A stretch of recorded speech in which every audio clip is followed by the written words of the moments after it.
Hello to you. I'm Will Kennedy. Morgan Fogarty is off tonight. Carolina lost the season finale Sunday to the Tampa Bay Buccaneers on the road after deciding to go for two and the win in the final seconds. Greg Olsen slipped. Cam Newton's pass fell incomplete. It was just that kind of year. Today was move-out day at Bank of America Stadium as players cleaned out their lockers, but the theme was move on. Carolina will be watching the playoffs at home for the first time since the 2012 season. The team, lots of decisions to make in the coming month. Players say all they can do is learn from this season. I think this offseason, we'll spend a lot of time just identifying what those issues were, what caused us to lose some games that, we had positions to win. You look at the way the NFC worked out, 9 wins made the playoffs. That's tough to swallow. It is a bitter pill for sure. After multiple West Coast road trips in 2016, the Panthers are going to stay closer to home next season. 3 of their 8 home games in 2017 will be against playoff teams.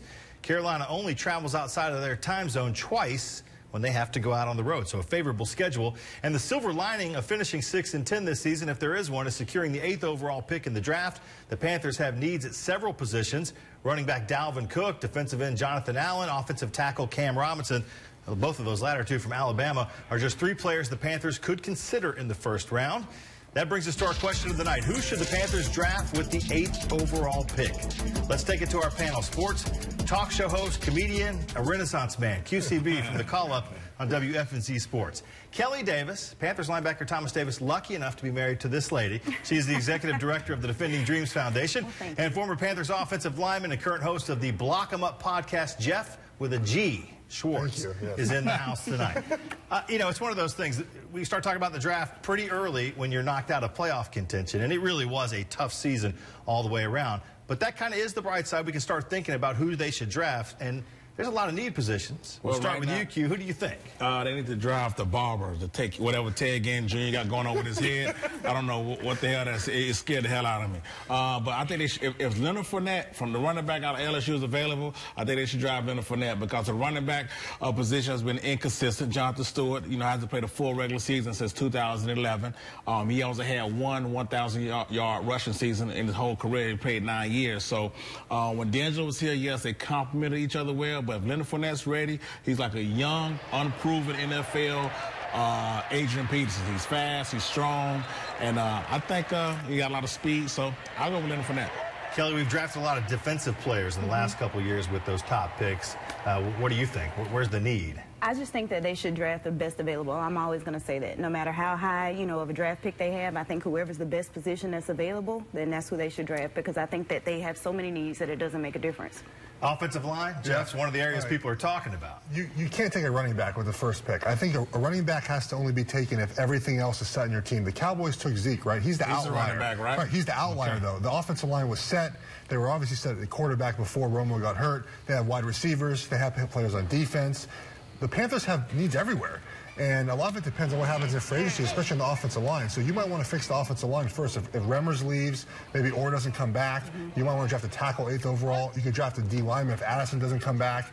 There's more holes to fix than running back. You can find a running back in the 3rd round, David Johnson, to go in and make plays for your offense. Having a top 10 pick, and the last 2 top 10 picks the Panthers had, Cam Newton at number 1 and Luke Kuechly, I think, at number 9, you can't miss with the top 10 pick. You can't afford to, though. And the Panthers have had a couple misses with some of the later picks. We still don't know about some guys, especially. How important is it to get this one right? Well, it is. I got to go back to Jeff Schwartz because he tried to come at me on live television.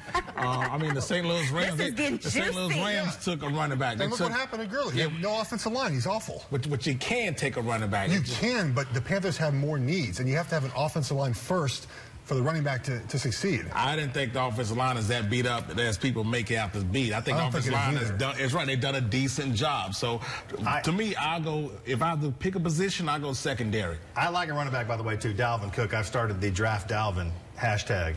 Yeah, I think he's more suited for the Panthers because he's the 3-down back that Fournette would be. You have a 2-down back. You have Stewart already.